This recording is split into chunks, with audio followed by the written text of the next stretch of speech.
Well, good morning, everybody. We find ourselves today in Matthew chapter 16, and Jesus is having a lot of conversation.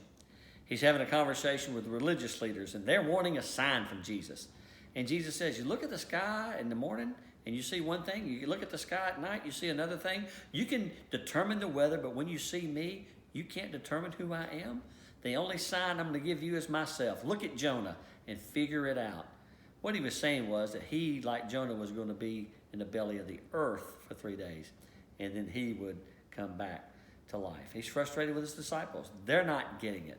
He tells a little story there about bread and the miracles that he's done, and they can't figure it out. And finally, Jesus just asked them a question. Who do people say that I am?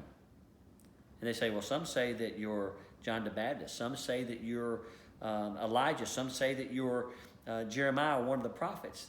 And then Jesus looked directly at his disciples and said, you tell me now, who do you say that I am? And Peter speaks up and says, thou art the Christ, the Son of the living God.